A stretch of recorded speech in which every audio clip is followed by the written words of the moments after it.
Welcome to Steve's Place, Sunday, 6 p.m. Pacific, 9 p.m. Eastern. Anyway, thanks for coming to Steve's World once again. And and tonight's guest is going to be Larry Davenport, a real professional when it comes to uh, anti-gravity, electrogravitics, and that. A real expert on Townsend Brown. But in the meantime, I want to remind you that we do have YouTube memberships available. It's $9.99 a month. You can get it on the by going to teslatech.steve and or teslatech.info, and then also just go to YouTube, click on the YouTube thing, or give me a call, and I can email you a direct link to the join button there, or where it takes you, and walk you through it. We're going to be doing something special here on the 24-month badge, which you get for being 24 consecutive months of being a YouTube exclusive member. We will be giving away a free registration once you reach that thing. So that'll be after 24 months. So you need to get started on that right now. I challenge anyone, to become a member tonight. If you look off on the comment, I put down the direct link for the join channel mark. Okay, and so it's a way of supporting us and making sure. Once they get to 300 members, okay, on the exclusive membership, I will be able to send out a magazine on a regular basis. We'll have the finances to do that again. Okay, and in the meantime, if you just want to watch the videos and you really like one, don't forget to give us a thumbs up, but also consider doing a thanks, which is you click on that and it gives you an opportunity to donate a few bucks, our way. Every little penny counts, and I'd be remiss if I didn't remind people to come to our conference here in August 10th to 14th. I've been putting complete abstracts up online. You just go to the teslatech.info and click on the conference link, and I'll bring up the program, and there's links on each speaker that will give you their abstract. So you might want to go check that out and help us by signing up early. It's a 24% discount. If you're a YouTube member, you can get an extra 5% off. Give me a call. If you don't want to sign up online, give me a call. 520-463-1994. I'm typically there. Just don't call during the show. Now, without further ado, here's Larry Davenport. Larry has spoken at many conferences, in the past, and he's big on demonstrations. Anyway, without any further ado, Larry, why don't you tell me a little bit about yourself? Thank you, Steve. Back in 1975, shortly after I got out of high school, I became interested in first building Tesla coils because Nikola Tesla was one of my favorite people. But I also had a keen interest in trying to figure out how you could overcome gravity. I actually drew a picture of a craft in a circle, and I had two ends, one positive and one negative, and I figured somehow if you could have the ionosphere where one would attract it and one would detract toward the earth, it would fly around and it'd float around. And I didn't know at the time that there had been people in the past that had actually come up with that concept. And I found what really got me interested. I found this at the back of the Popular Mechanics, a guy called Uncle Ford, and he had built an ion craft. So what did I do? I ordered that, and I thought, I'll build that. And I built it using an old flyback transformer. You stuck these, what you did, you had a piece of plastic. It was in a cone shape, and on one end, you wrap this wire around in one way, and then when you turned on the power supply, the negative toward the positive end, it'd move a little bit. I looked at that and I said, well, it's not doing much. That was my first experience with ion motors. Later, let me go back. Before that time, back in elementary school, there was this guy named Townsend Brown, and in the National Science magazine, it was a little old magazine, probably about 50 pages long. They were talking one time about the space race. It was early. It was 1959, and they were talking about the Avro flying saucer craft that was built in Canada back in the 50s. And one of our teachers was telling us about it, and we read a couple of paragraphs in there, and it talked about Dr. Bell and Dr. Townsend Brown. And from that time on, I was interested in Brown. I kind of followed him down through the ages. I didn't really know exactly what he did, other than he had something to do with powering ion engines in space, or being related to that field of physics. My real challenge to doing Townsend Brown's work came it was the summer of 1993-94, when I picked up a book called Electrogravitic Systems by Tom Balone. And it was shortly after Townsend Brown's death. He passed away in 1983. He was 80 years old when he passed away. But there were people trying to replicate his experiments. And that was when the first time that I got interested in Townsend Brown's stuff. And I actually pulled up his patent and looked at it. And after I looked at the patent, I didn't quite understand it at that time. But later, I graduated from I was taking instrumentation, and I'd finished all my work in instrumentation from it was Texas Technical Institute. And after I learned the electronics, I went back and read his patent, and a lot of it made more sense to me then, because then I understood what he was talking about. But one key thing he mentioned was high voltage and a dielectric. Well, I knew that a dielectric was just a technical term for an insulator. Each insulator has a rating on it. And he said you need a high dielectric rated insulator in order between the negative and the positive volts of a system to make it work. So in 1994-95, I went to the first one I built his electrokinetic apparatus from patent 2,949,550. And I built a small scale model of it. And my original discs were only about 2 inches in diameter when I built that.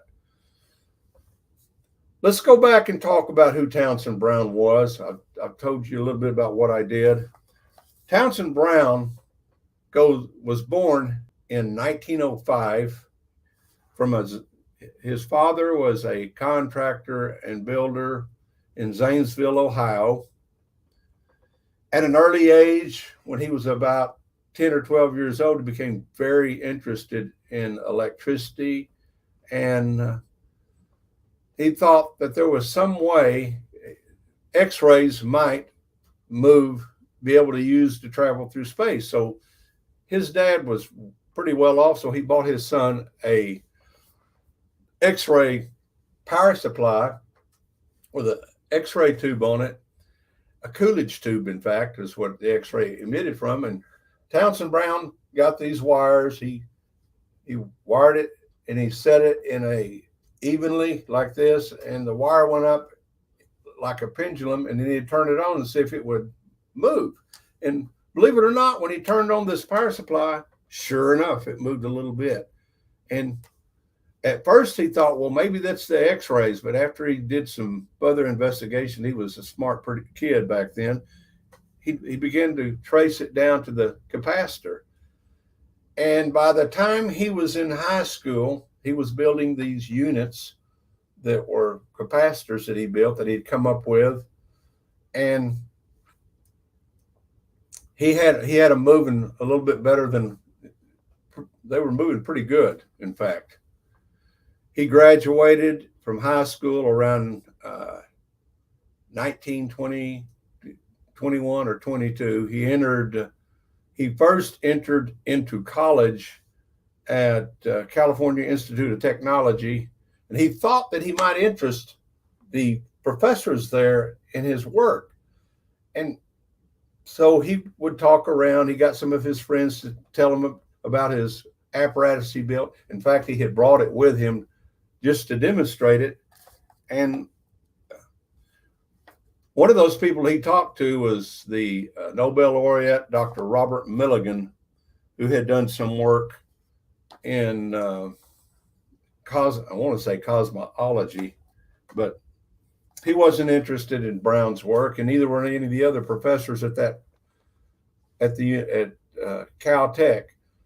At the end of the year, he became very disappointed because he had invited the staff to come see his contraption that he had built, and there was no interest in it. So he was very disappointed. He went back home, and he spent another semester at a college in Ohio, Kenyon College, for a semester, and then he eventually transferred to Denison University in Granville, Ohio. There, he met Professor Paul Beefield, who had shown some interest.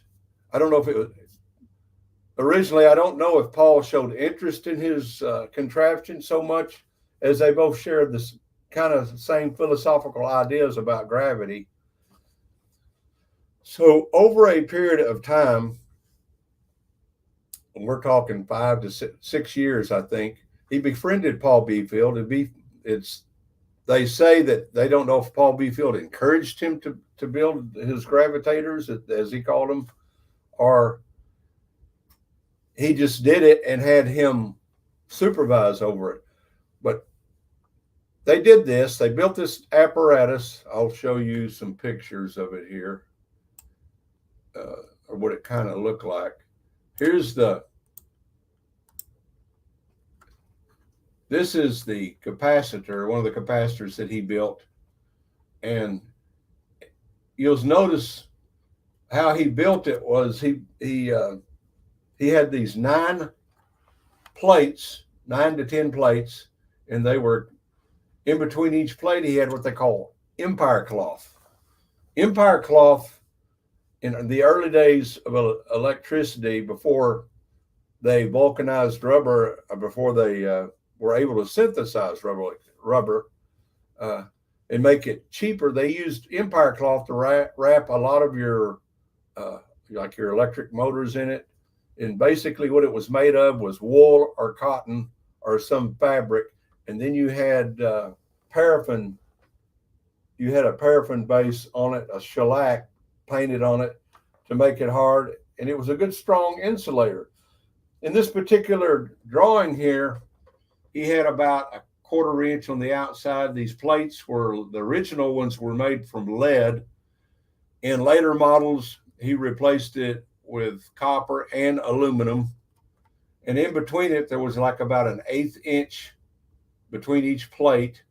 And he started from here, the negative side, and went all the way to the other side, to the positive side. And what you see in this drawing is you see 11. 11 is a small gap that he put between the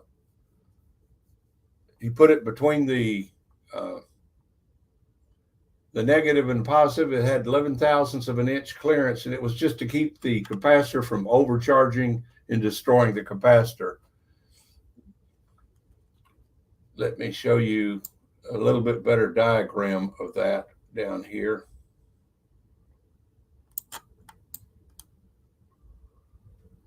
Let me see here.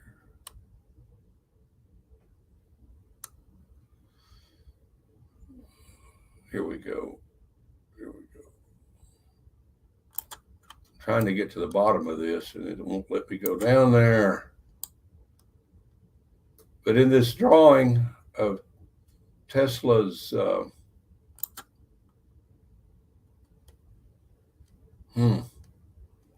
but anyway, there were 9 plates. It started out with negative, positive, and then another negative, positive, and it ended up with positive on the discharge side. And trying to see here. Oh, I got to go back. I'm sorry. Here we go.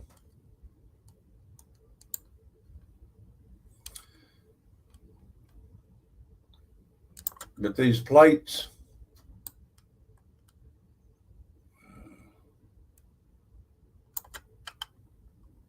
it's not letting me go down, Steve.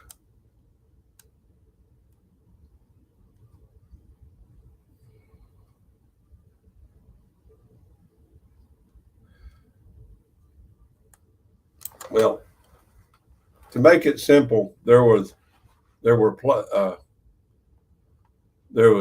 9 plates in a row, and in the drawings it was, let's see if I got another drawing of it, negative to positive. Here's a picture of in the book of from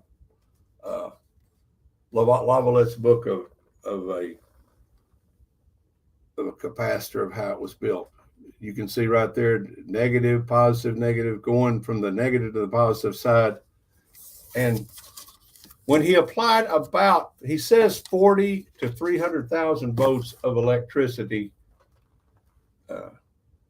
he would apply that much voltage to it, it would start moving. And later, he built a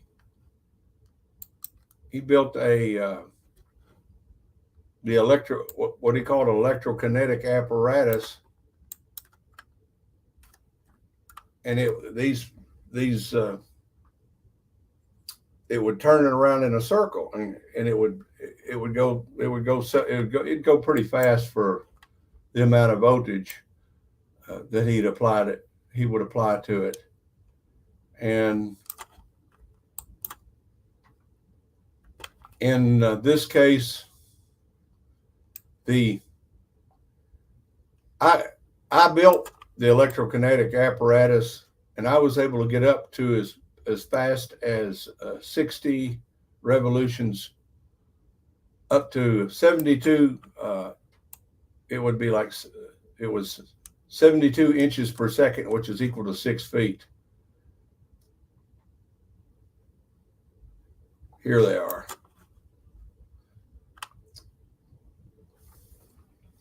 Here's a picture of a drawing of the early one that he had right here, and it would spin around. He had it suspended he had a ball bearing swivel in the center, and that would cause this to roll around. And then you can see how he's got the wires. And this early one, he was originally covered in bakelite, which was an early form of plastic. And he shows a good diagram here in his patent.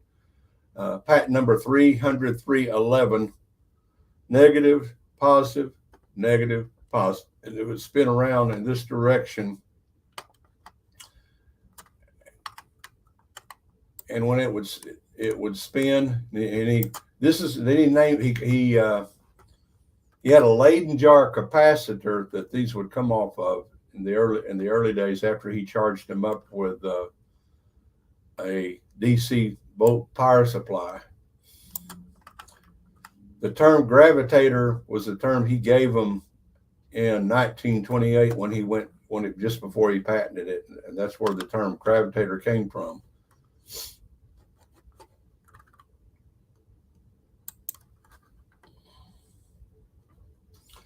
Here he shows in that same patent,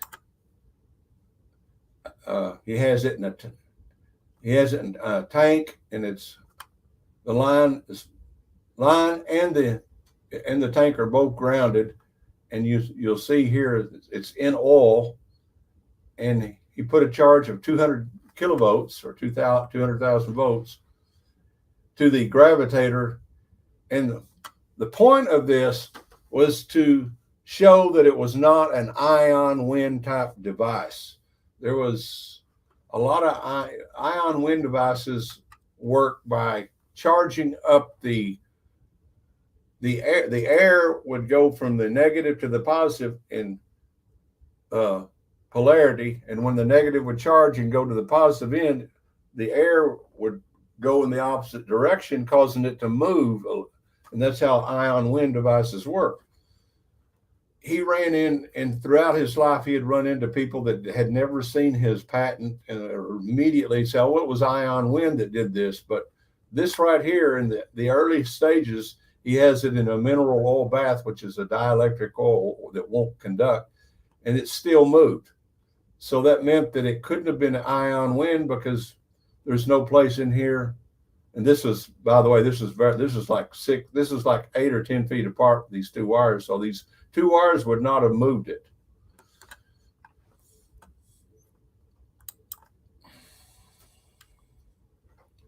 Again, here's the insulating sheets. This is the original one where it shows lead and then the dielectric or insulator between it. And the rating on these dielectrics was about 500 volts per thousandth of an inch. So you can sit down and calculate an eighth of an inch how much insulation there was there. And the way it worked, it would build up a charge and what you call an asymmetric capacitor. Each time it charged up between these plates went from negative to positive or vice versa. In this case, he's showing the negative here, but it would build up a charge on the capacitor just like a capacitor. It'd build up a charge, but it'd get more powerful as it went on. The voltage would increase from negative to positive like that.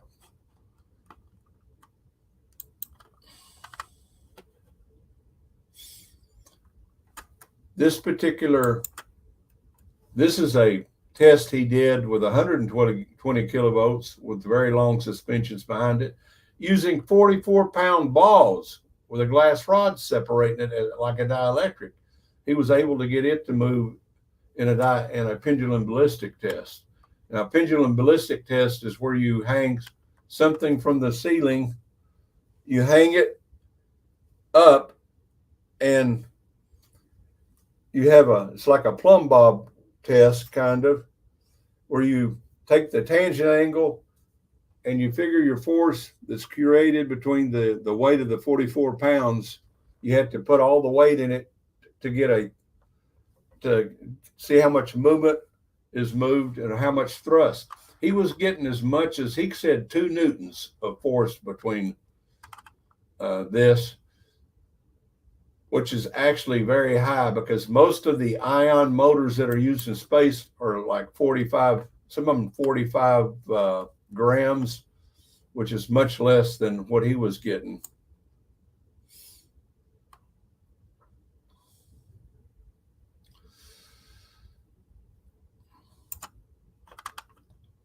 His first patent was patented in an international patent, and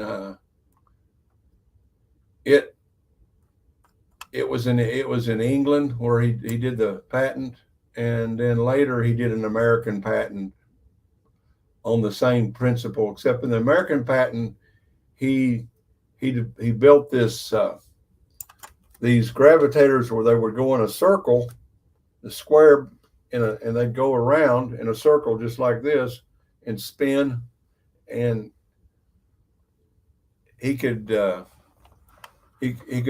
them gravitator motors then because it was acting just like a motor. And most of experiments were from 50,000 to 300,000 volts that he did the test on. Now, Townsend Brown,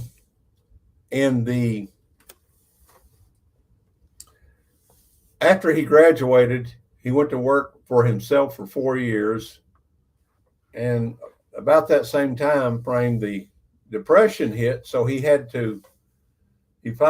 couldn't fund himself real well. He was working at the Swayze laboratory at a very small wage. And so he went to work for the, he went for, to the, he went to work for the government, the Geophysical Society of the United States. And during that time frame, they did measurements of different places on the earth, and they found out, and it was gravity the gravitational pull of the earth, and they found that at different places on the earth that gravity was stronger or lesser. Closer to the sea level, it was greater, and at the tops of the mountains, it was less. So at the top of a mountain, you'd have a less gravity. And he did this for quite a while, and then he joined the Navy and went to work at the Naval Research Laboratory and as a physicist for him. And some of the other experiments he did during that time frame was with Admiral Rickenhoff. He went with him on a submarine, and they did a lot of measurements and testing of gravity. He had invented this. It was like a Wheatstone bridge, and except it had two capacitors on it in between that and a line that went across, and then it had a resistor and one that was variable. He used that to measure the gravitational, that's how he was able to measure, he called it a gravity meter. And there were a lot of measurements done during that time frame. Many people tried to pull this up later on, and they couldn't find anything about it, but he did do that. And it's been often wondered if it wasn't classified for some reason or not, since it was the U.S. Navy. But who knows? We'll never know.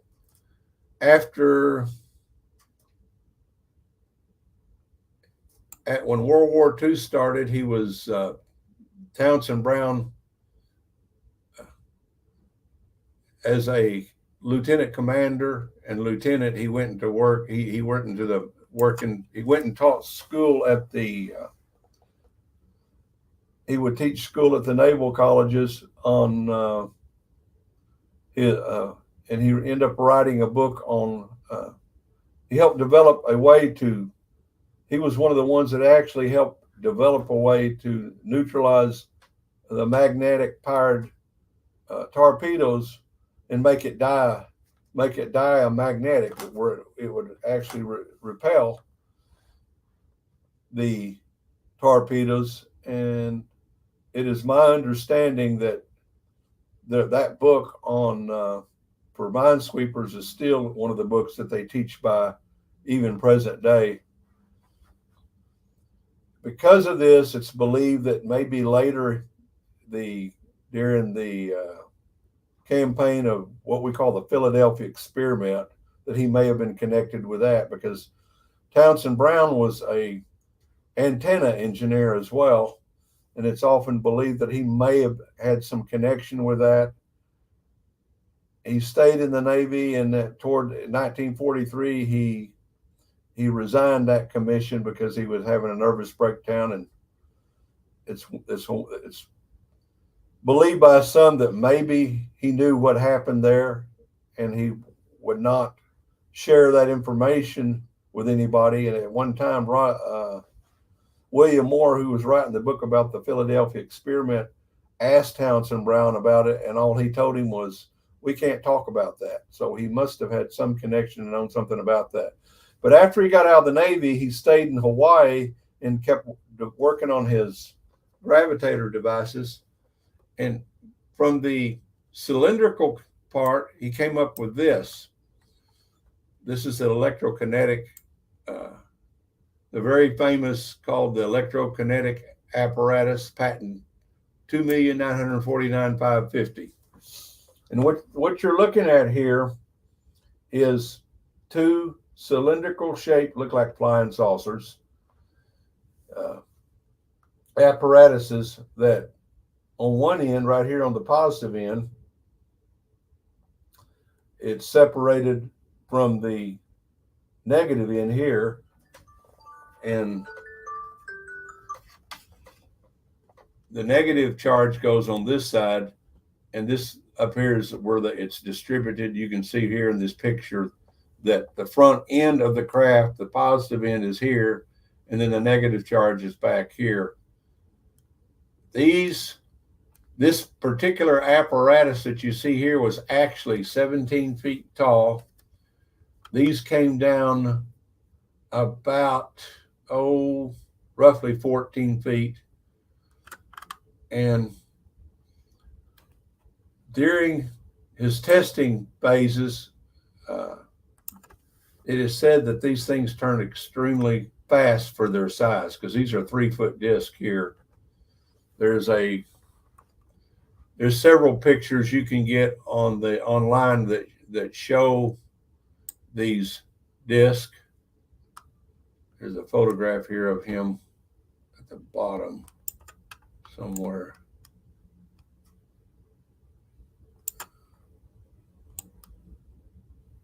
I was going to try to pull that up, but I don't see it.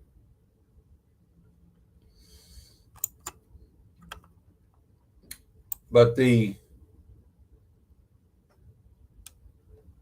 discs would travel around, and they got it back in the after World War II, 1952.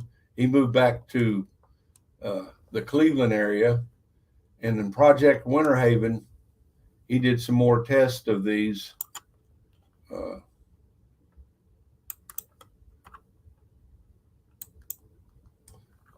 He did some more tests on these, and he was able to get speeds that exceeded, here it is. I'm trying to finally found it. Here it is. Here's his picture. He's holding one of these discs up, and you can see where he hooks it right here. This is when he was probably about 1952 when he did this. But it's said that he got these up to speeds of 37 feet per second and faster. Now, do the calculations. If this was a 3 feet, if this had been a 30-foot disc, it would have been going extremely fast. It would have been. He said he could get in test speeds up to the equivalent of 1,000 miles per hour, and he came up with calculations later on based on his calculations in the lab, where the disc, he said that in 1959, when he wrote an article for the Interaviation magazine called Counterbury, he wrote an article talking about these discs, and that was in about the same time as NASA was starting to start up. But he said it using 30 million volts of electricity and separating using a high dielectric. At this time frame, on the positive end, he was starting to coat the outer edges of this disc with barium titanate, so that there wouldn't be a flashover, to keep the dielectric distance between it. But he said that at that time frame in 1959, just using high voltage going 30 million volts, you can power a plane as fast as 1,000 miles per hour. Now later, at the same time in the Project Winterhaven, I'm trying to get these, he developed the electrokinetic, the generator here in this picture, as you see. And this is the flame jet generator that I built later on. What you see in this drawing are these plates that he built, and each plate gets a little bit larger every time, and that was because when the flame would come out, it would expand a little bit and come out.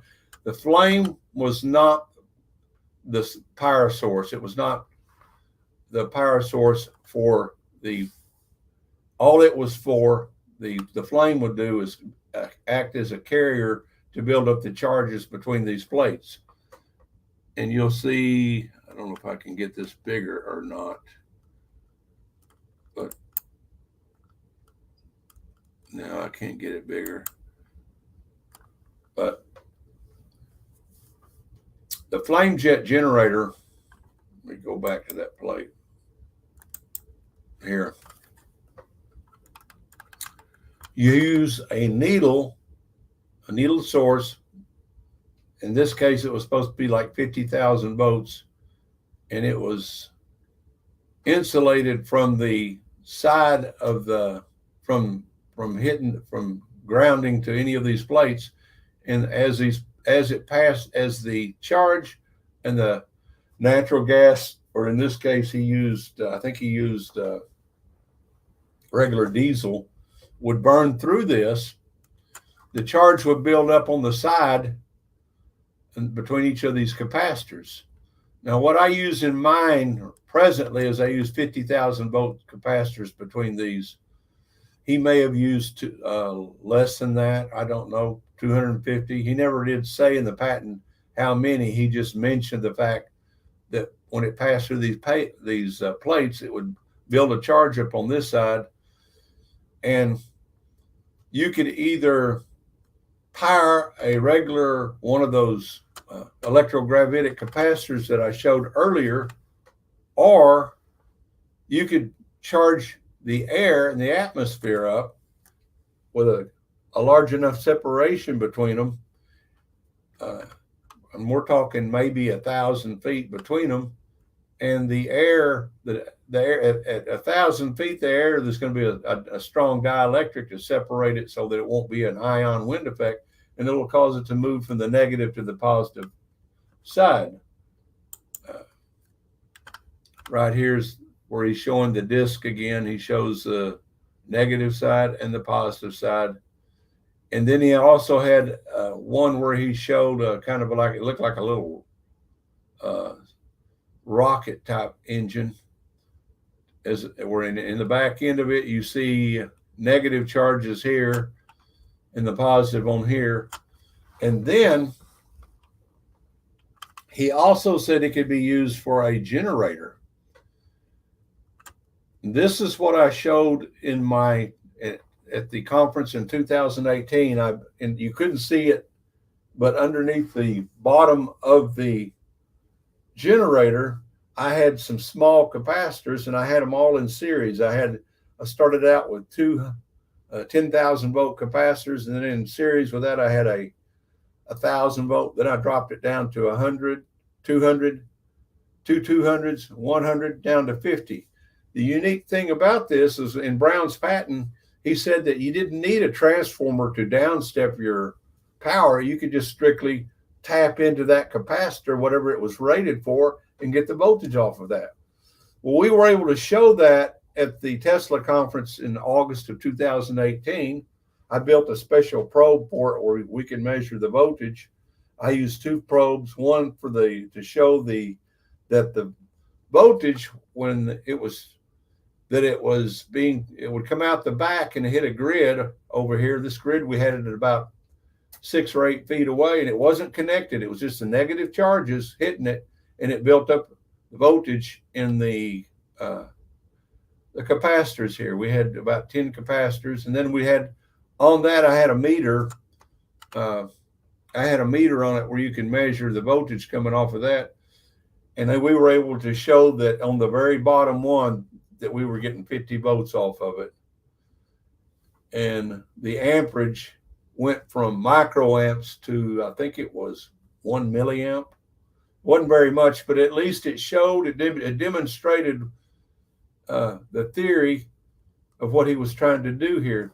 He said that you could, if you built a big enough power supply with a jet-like turbine and blew it into the atmosphere, it would go several miles, and you wouldn't need like a regular transformer. You could actually pick it up and just have these grounded and get your voltage off of them. That was the unique thing about that. Let me go back.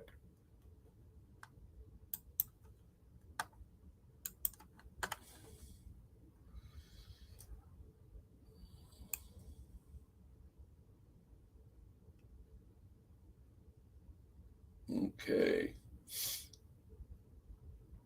There were other patents that his family, I'll go to his family side here. There's a library. If you go to the Thomas Townsend Brown Library, it shows a listing of all the patents that he did in his lifetime.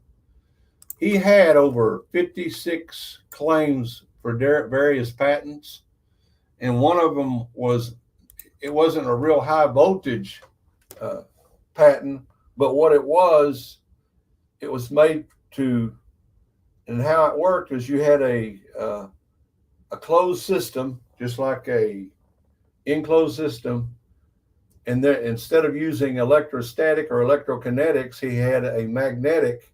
He had a regular coil on it, and he was able to generate AC electricity off of this. One of the people I worked with in the past at a Sarco plant where I used to work years ago was on a ship. I'm thinking it was the Nimitz. That might not be correct. But he said that they would get power off the steam through this pipe, and it wasn't connected to anything. It just come off this little generator. And I said, do you know how that works? He said, I don't know how it worked, but he said, I just know that the steam moving through the pipe would generate the electric current, and we could get 120 off of it. And I thought that was pretty amazing. And then I found his patent later where he showed that this could be used on a steam line or even in an enclosed system like a refrigeration unit to generate electricity and save power. I was trying to see if I could find the list of his patents in here, but I guess that's not really, I can't remember the number of that patent, but it was a magnetohydrodynamic generator. It was under the magnetohydrodynamic or generator. It was another patent separate from the electrokinetic generator that I just showed you a while ago.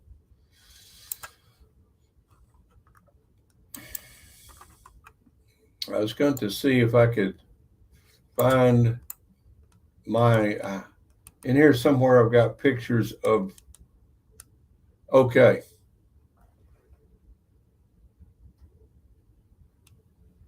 I've got pictures somewhere in here of my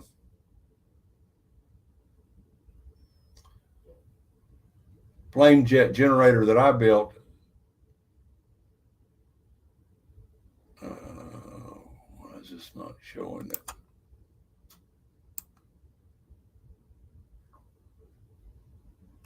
Oh, I see. It took me out of it again.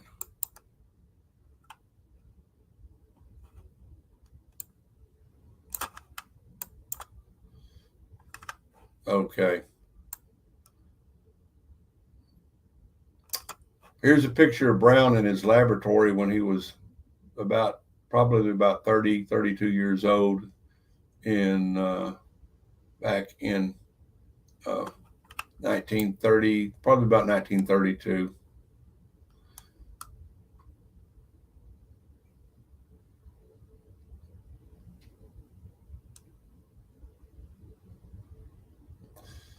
Now, while Brown was building his device, secretly in the background, the U.S. Air Force and Navy were building stuff similar to this. This is a craft that somebody saw, one of the congressmen saw, and a man that was with him described in the late 1970s. And to the best of my knowledge, these were like the capacitors, the rectangular ones, and there was like supposed to be 3 or 4 of these craft that he saw, and they were setting off the ground a few feet with nothing under them running. And these there was one, a small one had 6 of these on it, and each one of these would charge up to 6 million volts, so that'd be 36 million. And And the very largest of one of these was had 24 of these in it. And this is a drawing that this guy drew of the craft that was described to him by the person that was with the congressman. And he said that this craft was very old. It looked like it had been built in the 50s, and here it was 20 years later, and it was covered with galvanized metal. But in the book, Behold a Pale Horse by a CIA agent who wrote that book originally. William Cooper. That was the first time this picture showed up in the 1980s. And then, of course, since that time, there have been a lot of people talk about it.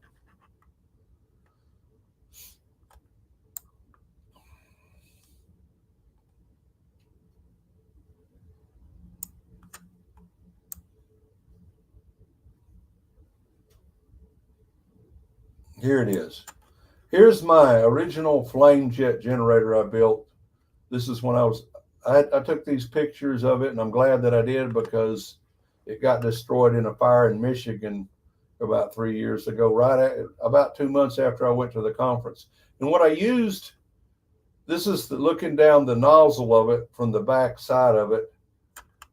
And instead of using cone-shaped hose like he did, I took some old coffee cans and cut them out and started with a large hole here, and it got smaller and smaller to about the fourth hole, and then I kept these all the same. Now, these copper-looking plates were from an old computer, one of the old hard drive of a late 60s, early 70s computer that I used to connect it. And you can see right here on this particular drawing here, the exit point. Right over here is where inside this little plate, I had the negative charge coming through it and going down through here.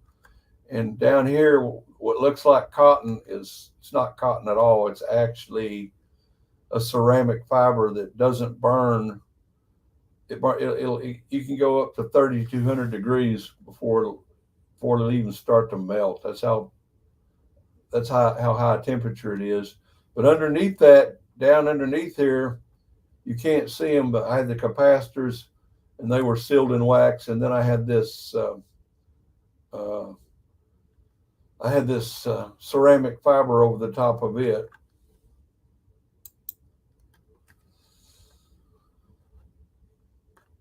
This is the exit in. The only thing that survived this was the nozzle, and I put it on I built another one of these, and it's a natural gas, and it's in my shop right now. I need to do some work on the back end of it, but it will produce up to 1 million volts. So, and it's going to be a little bit more sophisticated than that one.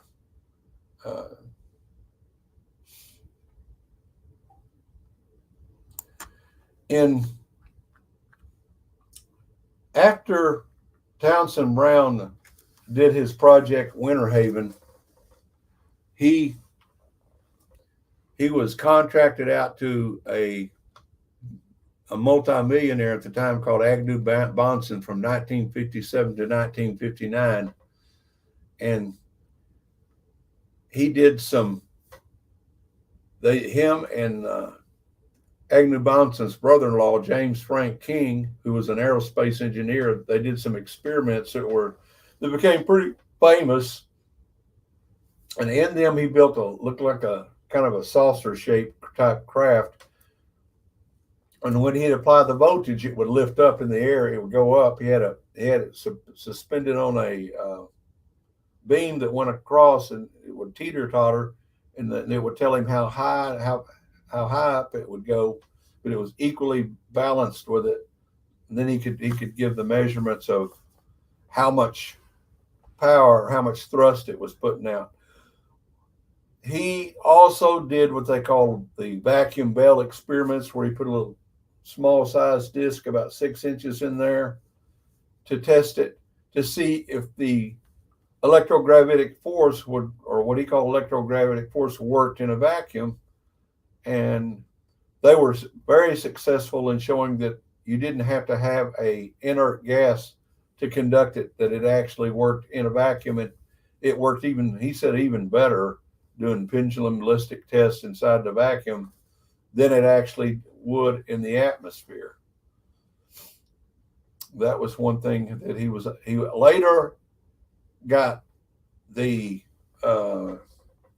France. He sent off. He went to, and worked in France for 2 years in a much larger vacuum chamber, and showed that it did work in a vacuum. That also did one thing. All the people that said that it was an ion wind device, well, that showed that it was some other force working besides the besides just a charge through the air.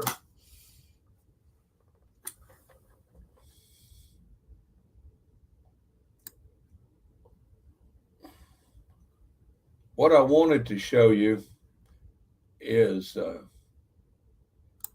behind me here. This is my latest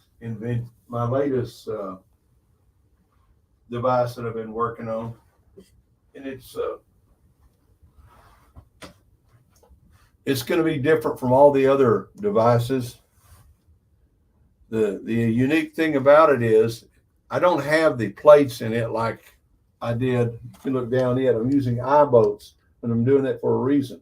I'm not using natural gas or CO2 gas in this one. I'm going to be using just hot air to get it hot and charge up the flow of the hot air will charge up and cause this to charge up. In the early days when I did the original one that I showed you there, I was able to run it and it still built up a charge. So I decided that maybe I'd try this one with hot air. On the inlet side here,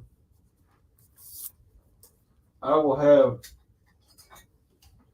this is the needle that I'm going to use to charge up, and it will go, let me show you again. Right here where my hand is, it'll go down the center. Maybe I'll get a side view of it, but well,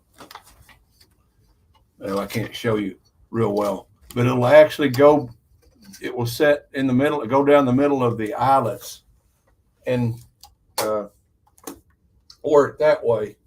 It'll do it just like I did with the flame jet generator I built in for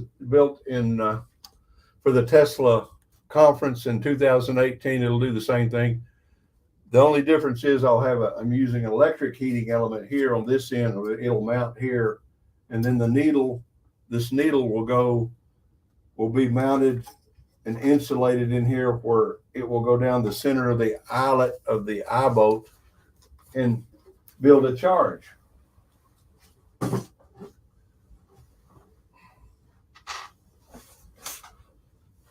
I built this the same way as the other ones. I've got my underneath inside, I've got the wax sealed off just like that, the other one that I showed you earlier.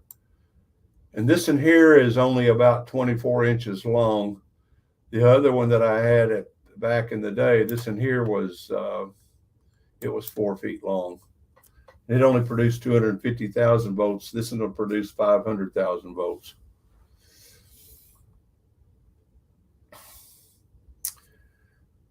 If there's anybody that has any questions, let me check the comments and see if there's anybody that has a question.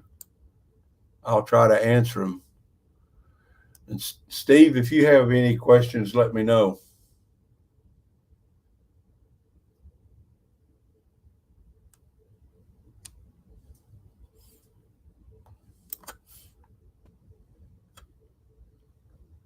I've been checking the comments.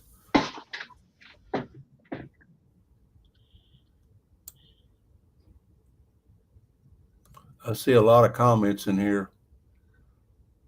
So what really is a dielectric anyway? And it says it is a semiconductor or not.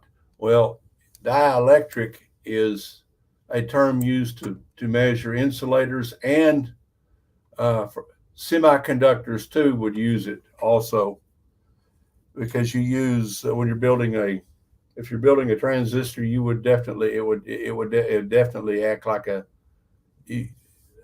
small, if it's a small enough transistor, you could have dielectrics in there to separate uh, the gate and the emitter, and where you go to ground, the base.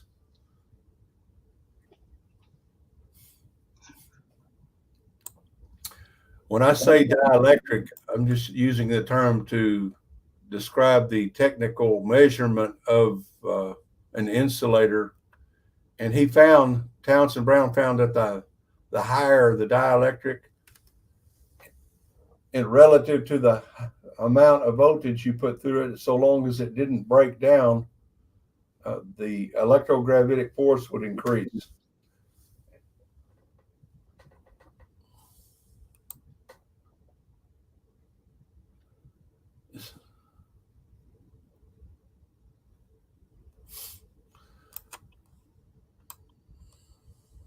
I'm trying to read. Larry, I have a question for you. Yeah, Are you planning to build another one of these devices here, or for next year's conference? I'm trying to build. I'm building the one that I'm building here behind me.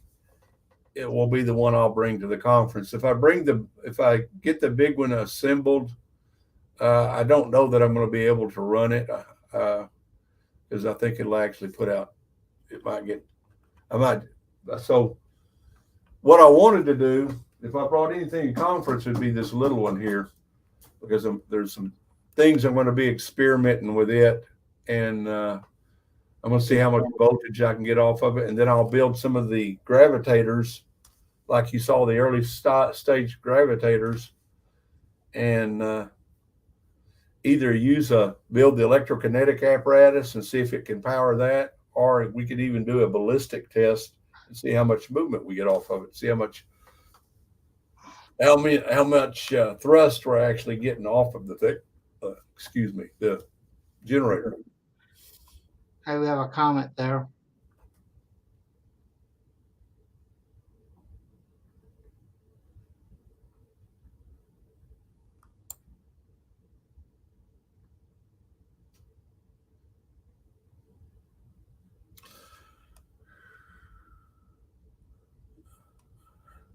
Okay.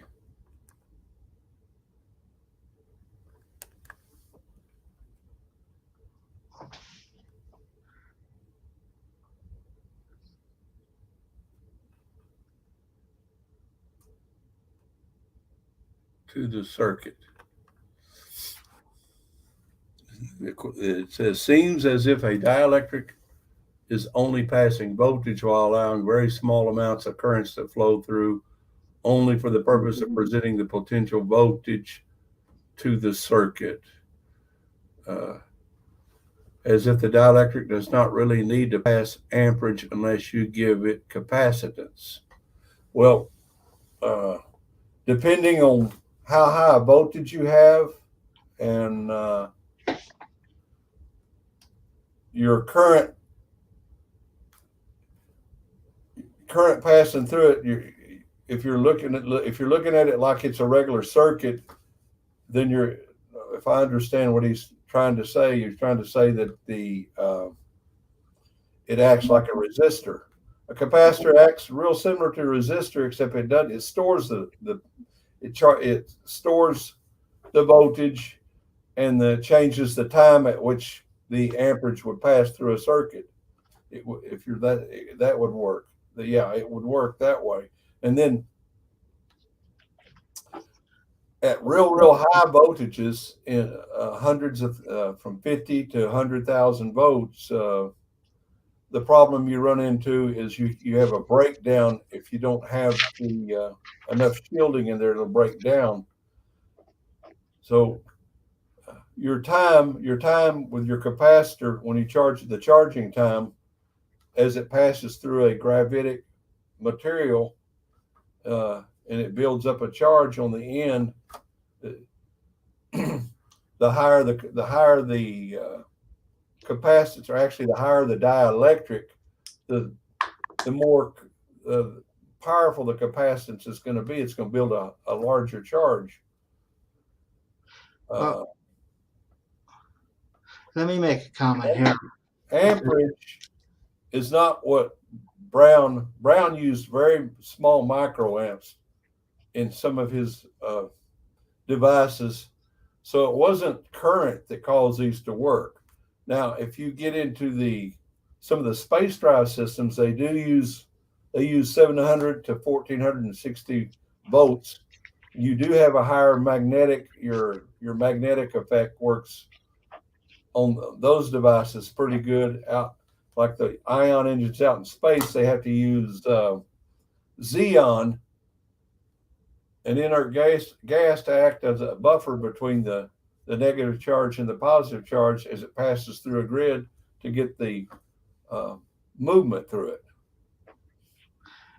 If you don't mind, I'd like to make a comment on this, okay? Yeah. When you're talking about capacitance, you're talking about frequency. Now, DC current, a capacitor will stop current completely.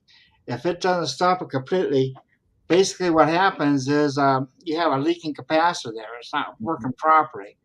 Now, if you're talking like AC, okay, you're looking at what the SC, S is like frequency, the math, okay. But anyway, on the frequency, it appears to be flowing because it's charging it.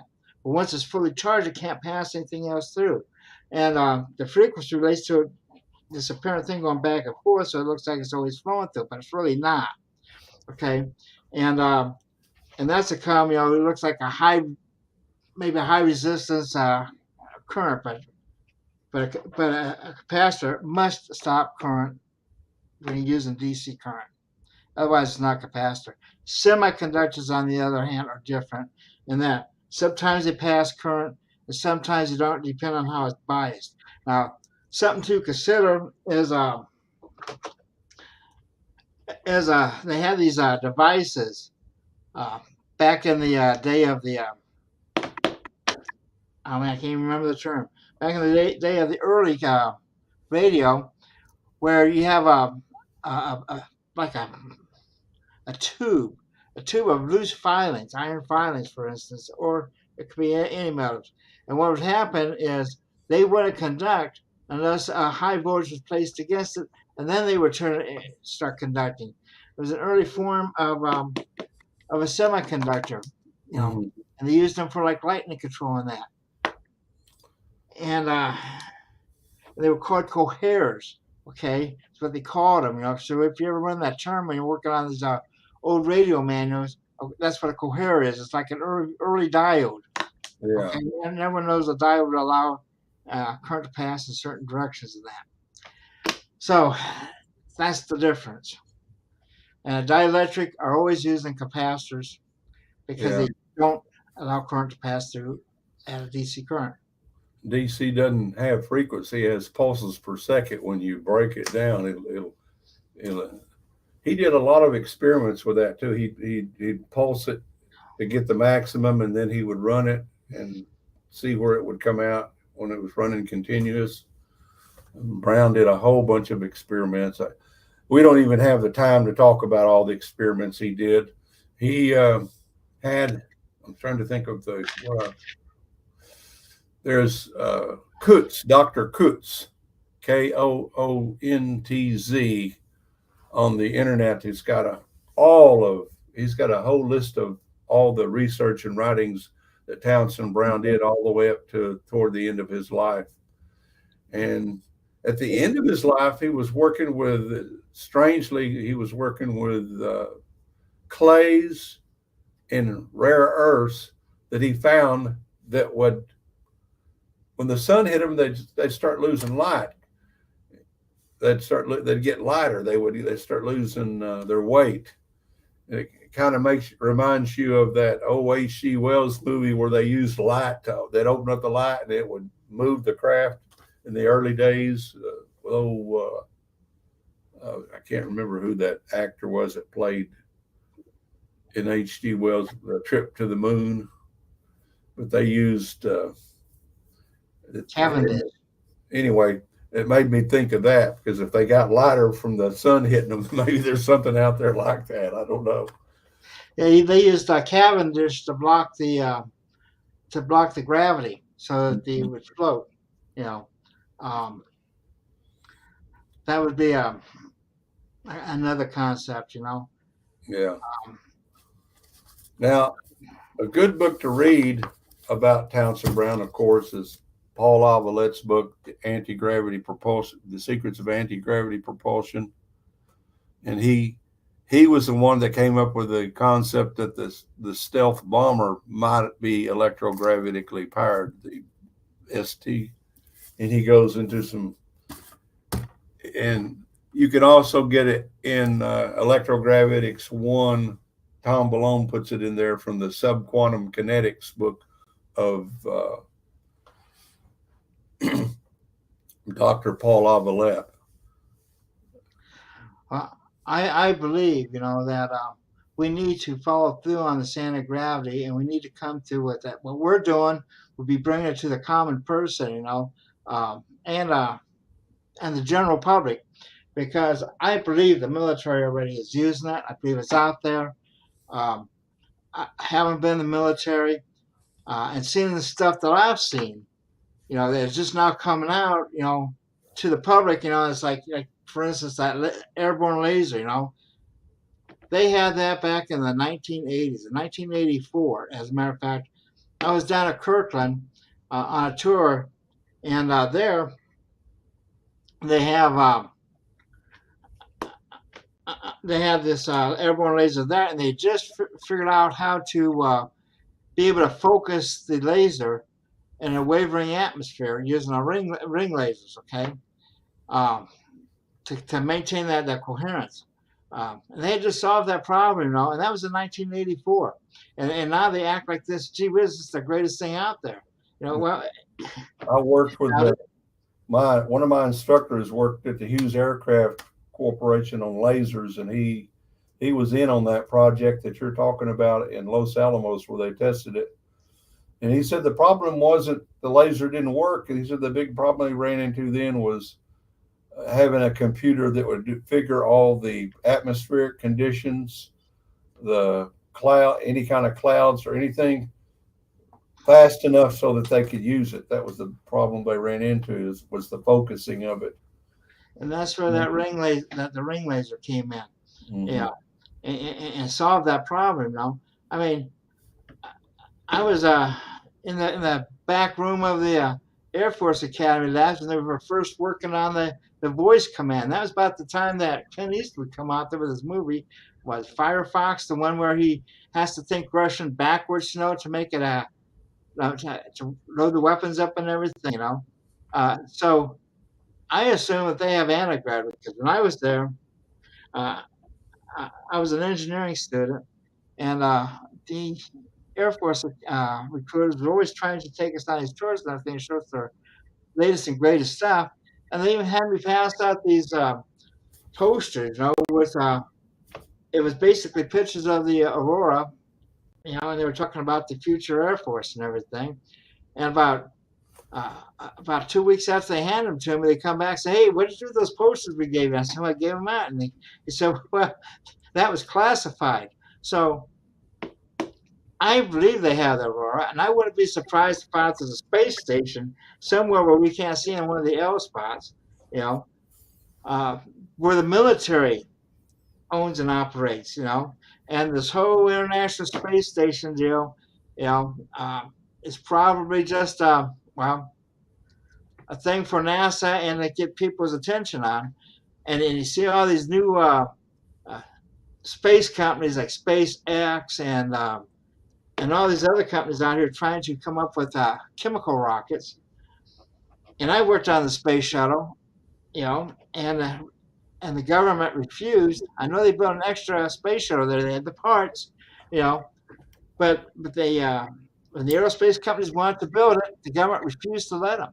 Okay, but now they're letting every Tom, Dick, and Harry go out there and fly a chemical rocket. Why? Because it keeps us amused and keeps us looking at the shiny thing there instead of what's really going on. And that's why we need to have things like our power system that where people can come out and demonstrate that, hey, this stuff is real. We can do this, And once we believe we can do that, we can come out with real commercial applications like, flying cars, for instance, Don't have to be anything big at first. Could be just like a ground effective vehicles to where you're not using up tires, and instead, using the ground to hold it up. That's where we need to be thinking at, and that's why it's important. Like people like you, Larry, come out here and demonstrate this stuff. It's fun to demonstrate it. The problem you run into in the outer world, and this, is Robert Mueller had an aerospace company in California. He was going to build a flying car back in the late 90s, and the Federal Aviation Administration would not let him fly his car independent. When he was testing it, he had to have a tether on it. So, and he had to have weight. So whenever he went up with it and went down, and they never would let him let loose of the tether on his car, even though he knew that it would work. He eventually, when he got older, he, I guess, he decided to go ahead and sell his company. He sold it to somebody else, and they're still continuing the work on his flying car. And I have seen on the internet, and you probably have too, there's a videotape out there where somebody built a drone car that uses the same concept of the little drones that we use, and it flies, and it's out in the country flying, but it's flying about 8 feet off the ground. But I don't know if it's even in the United States where that's at. I think it's overseas. In the United States, I don't think that car would be legal to fly. You couldn't fly it on the road, but he's out in the country where there's nobody around, where he's actually testing it. Well, the Aviation Administration reserves the right to inspect, check anything that you do, that you build, if it has to do with people. In other words, under the safety and all that, they rule over you when it comes to building stuff. So you're not able to build it yourself without going through their inspection. I knew a guy that lived across the street from me years ago, and he was building a plane. And he told me that and he was an aerospace engineer, they'd come out and periodically check what he was doing to make sure it was following their guidelines. Well, I believe there's some guidelines, like 20 years ago, I don't think we were ready for a flying car. Because when you're flying a car, it's like playing 3D chess there, and you got to be looking in all directions.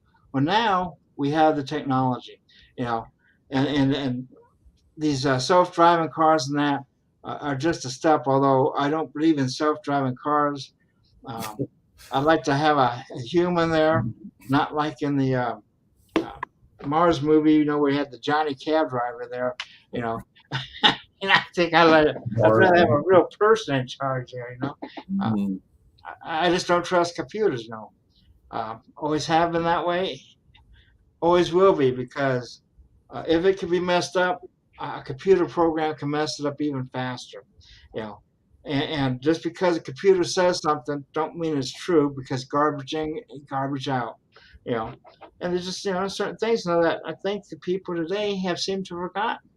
And I'm one of the things that I'd like to get back to is I'm putting all these old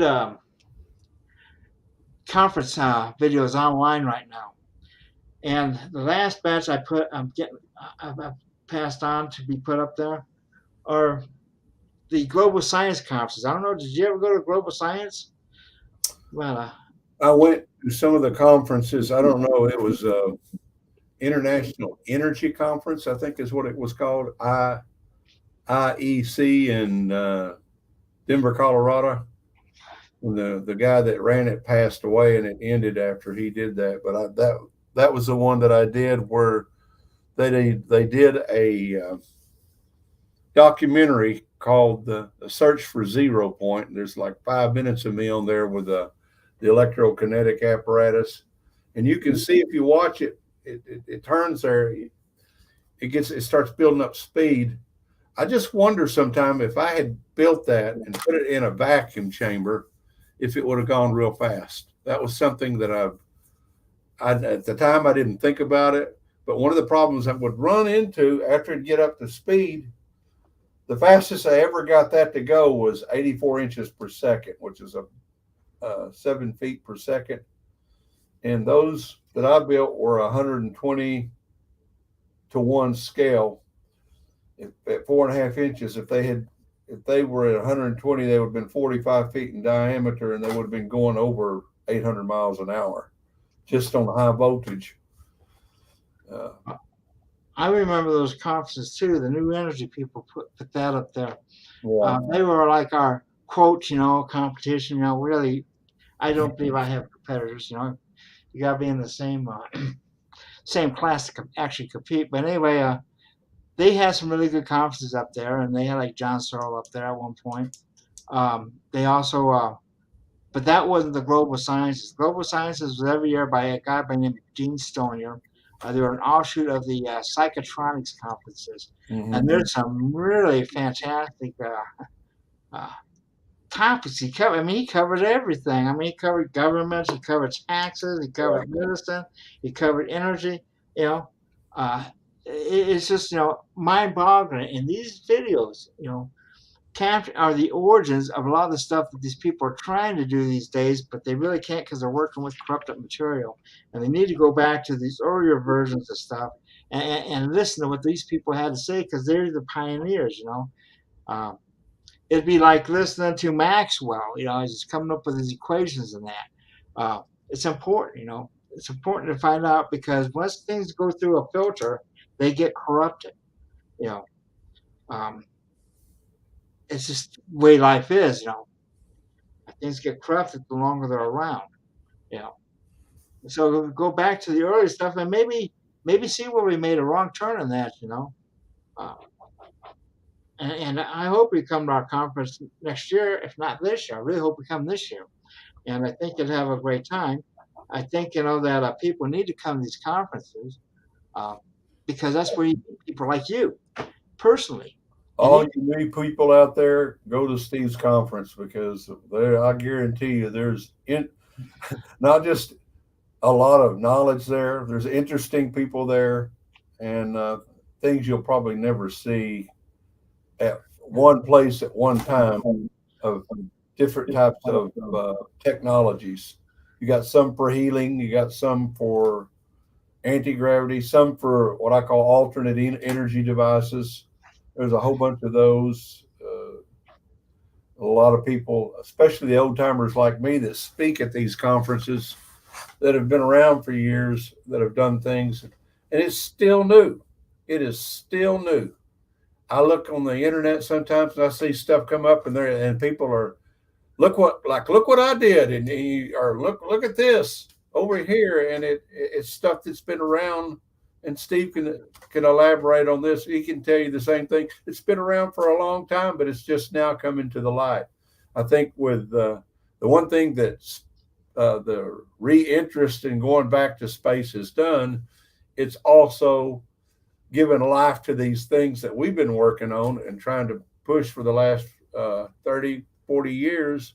And they're just now starting to come back. It's just now coming to light, and people see it on the internet and they think it's something new. And it's oftentimes like Townsend Brown stuff was Townsend Brown's first started doing his electrogravitic experiments over 100 years ago. And they're still just as valid today as they were back then. Right. And the other thing, if it is used in the stealth program, you're not going to hear about, the government's not going to share that. Occasionally you'll hear the people that are actually there can't comment on it, and it's only every once in a while that you'll hear something about this technology and how it's used in those fields of aerospace. It's only when somebody actually leaks it out that you hear about it, and they elaborate on it then. Well, one of the things I've seen is like people want to do the stuff as open source and everything, and that's fine, that's dandy in that, up to a point. A lot of times people are out there using what's really public domain material, especially when it comes to Tesla stuff, and they're trying to act like it's proprietary. Well, it's really not. That's to come a lot of times to see some, a lot of people don't want other people to go to the conference because they'll learn the truth. This stuff is available. You can use it and do it yourself. Um, and I have a question here. Did T. Townsend Brown work with Otis T. Carr? I don't know if he did or not, but I do know that I suspect if he was connected to the Philadelphia experiment that he did talk with Tesla, but you'll never know that. That's classified. Otis Carr knew Tesla and was a good friends with Tesla. In fact, he was an artist by trade, and he talked to Tesla when he was still alive, and that's where talking to Tesla he came up with his concept of the I call it the Otis T. Carr flying saucer or anti gravity machine. There was a guy that worked with Otis T. Carr, and I think he's since passed, but he said he was a very amazing man, and he patented his stuff as a carnival ride to get around, just so he could get it out there for people to see. And of course, if you know the story of Otis T. Carr, the real story, not the one that the newspaper put out, that what he was doing was fraud. It wasn't fraud. He got shut down by the federal government when he moved his stuff from Oklahoma City to California, and he had already test flown it in California out there in I want to say the Van Nuys area, out in the desert part of California, but it was actually the Federal Aviation Administration and the Federal Communications Administration that came in and shut him down. And then they said, "What you're doing is fraud," and there was no basis for the charge of fraud against him. And I understand, I know, maybe you can correct me, Steve. Did he ever talk at the conference? We had Jim Murray and Ralph Ring spoke at our Yeah. 2007 conference, and I think Jim was supposed to have been like an engineer working on the project, and Ralph was Ralph supposed to Ring have was been the one I was thinking of that has a videotape on YouTube about his work with Carr. And he said he was a very amazing man. He talked real highly of him. Well, we have videos of them from the 2007 conference. Yeah. So you check out our website and check out the videos. At least be a subscriber. That's free. Yeah. We have like about 300 videos available through that route, but we have over 600. We're putting another 360 up this next month, so we'll have 1,000 videos up there. Which, if you're a member of our YouTube channel, then you will be able to take and watch everything for 24/7. If you can get a signal on the internet and get to YouTube, and you're a member, you'll be able to watch all this stuff. And you never know what comes in handy. And I'm putting up different directories as I get time, But right now I'm kind of focused on our conference coming up here in August, and I'm hoping people sign up. Right now we have a 25% discount if you're a member of the YouTube channel. You get an extra 5%. And once you reach 24 months as a member of the YouTube channel, you get a free registration. So what can I say? Let's see. And all I can say is that we have a lot of researchers out here, a lot of home researchers. And I'd like to put out there too, if you guys get our emails, at least click on it every now and then, because I'm really getting pressured by our IP. They want me to start dropping people if they don't respond.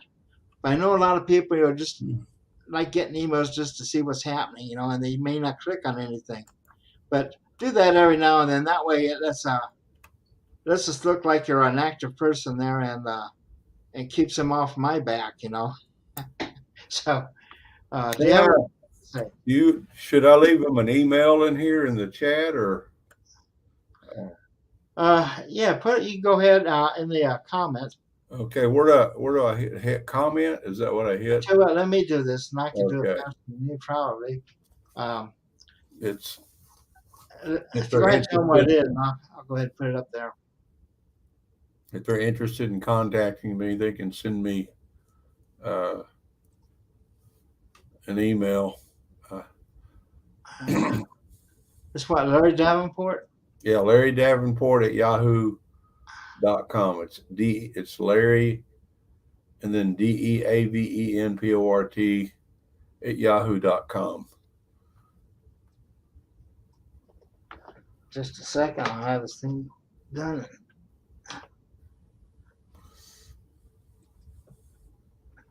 I'm not a fast typist, you know, which is why I want people to feel free to call me.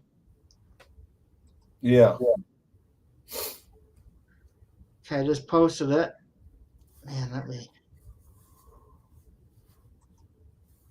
There you go. Yeah. There's Larry's email address for those who want to sit and write to him. Yeah. And I've done this a long time. I did not have. I don't think 1 hour is enough time to talk about this stuff. You could probably talk for hours on it. And like I say, you know, I encourage people to come up to the conference. No telling who you're going to meet up there. Larry might end up there. Who knows? I hope so. I hope I can Next year get for there. sure. You know, Their conferences are very good, and Steve takes good care of you. Plenty of the food. Yeah. And we've never had anyone starve at the conference yet, you know, or even come close. Yeah. So anyway, if that's it, then I'm just gonna call it a night and invite everyone to be here next week because we have Dan Davison coming next week. Yeah. And Dan is just got through writing a book, Shape Power. I'll put some information out about that. This is the only place in the world you can get them from right now is from me. And like Shape Power, you've seen the Russian guy who's flying, you know, on this board. You know, he's like has like a motorcycle handles and everything. On the bottom of the board are these little beetle wings, and by opening and closing those beetle wings allows him to levitate or not, you know. And Dan explains how that's done in his book, Shape Power. Yeah. Victor Gravitsky was his name, I think. You can go pull up his video on the YouTube. I can't remember. I got it at home, but you can pull it up. Dan Davidson, I read his book, Shape, you know, using the power of shapes. And it's kind of funny because it coincides with what Brown said about the geometrical configuration of things also affected the way how well the gravitators worked later on when he was doing research. He was the one that said the winged aircraft would be better using electrogravitics than just the round one and than just a circle. So anyway, I hope everyone joins us next week. You know, when Dan's here, we're not getting any younger. You know, unfortunately, it don't work that way. And like when you talk to people like Larry and Dan Davison and that, you know, take advantage of it. You know, Yeah. don't count on us being here tomorrow because we may or may not be. You know, I've lost so many friends in the last 3 years. It breaks my heart. Yeah. I turned 70 this year, so I was 42 years old when I first went to the first conference. And I outlived my first wife, and I'm married to my second wife now. And so it's when he says we lost a bunch of people through the years, some of the greatest people that ever talked at the International Tesla Society, which later became the Tesla Tech, are gone now. And they left a lot of information. A lot of it, even today, is still relevant to today. It's still so much further ahead of what you're starting to, that you're seeing in school even right now. And we want young people to come to the conference, and they should view these conferences and even access to like the YouTube channel as our way of passing the torch. Yeah. And so come on out, join us, have a great time, and with that, we'll see you next week. Yeah. So.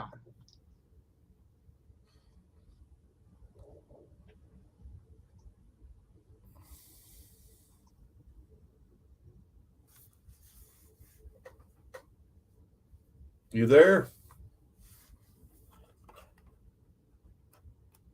Let's see.